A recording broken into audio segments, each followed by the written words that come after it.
চূড়ান্তভাবে একটা সিদ্ধান্ত এসছে কোনো এমপি বা মন্ত্রীর আত্মীয় স্বজন বা পরিবারের কেউ নির্বাচনে অংশগ্রহণ করা যাবে না। এই সিদ্ধান্তটা এসছে আমাদের কালে করবে আমাদের কেন্দ্রীয় আওয়ামী লীগের সিদ্ধান্ত। সেই সিদ্ধান্ত মাননীয় প্রধানমন্ত্রীর সিদ্ধান্ত। আমি যেহেতু একটা রাজনৈতিক আদর্শের সাথে দীর্ঘদিন যাবৎ জড়িত এবং আমি মনে প্রাণে বঙ্গবন্ধু সৈনিক, ফলে আমি তো অপেক্ষায় ছিলাম যে যদি এই ব্যাপারে কোনো শিথিলতা আসে, যে কারণে আমি গতকালকে পর্যন্ত আমি অপেক্ষা করেছিলাম।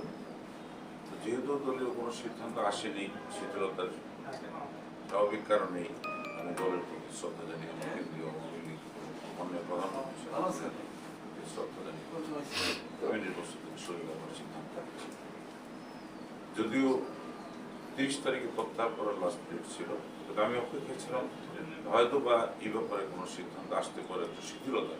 যেহেতু কেন্দ্রীয় আওয়ামী লীগ এবং আমাদের মাননীয় প্রধানমন্ত্রী এই ব্যাপারে শিথিলতার কোনো সুযোগ নেই, যতটুকু জেনেছি 30 তারিখের সভা হয়েছে, সে কারণেই আমি মূলত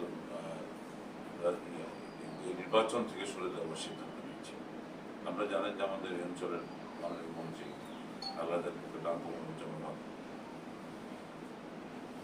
উনিও ওনার পরিবারেরই একজন সদস্য। আমি আত্মীয়তা অবশ্যই আমার সাথে তার আত্মীয়তা রয়েছে, কিন্তু আমি চাই না যেহেতু তার সাথে আমি রাজনীতি করি দীর্ঘদিন যাব, এই 43 বছরের রাজনীতি করে, এই জন্য আমি ভাবলাম যে আমার কারণে তিনিও বিব্রত হোক। যদিও নির্বাচন কমিশনের সিদ্ধান্ত অনুযায়ী নির্বাচন আমি করতে পারি, কিন্তু রাজনৈতিক সিদ্ধান্ত সে অনুযায়ী আমার নির্বাচনে যাওয়া ঠিক হবে না। কারণ আমি চাই না একজন বাংলাদেশের সিনিয়র মন্ত্রী, তিনি মানুষের সেবা করে যাচ্ছেন সারা জীবন, 19 মার্চের মহানায়ক, সেই প্রিয় নেতার কোনো অবস্থায় আমার কারণে নির্বাচন করার কারণে বিব্রত হন, এরকম কোনো কাজ আমি করতে চাই না।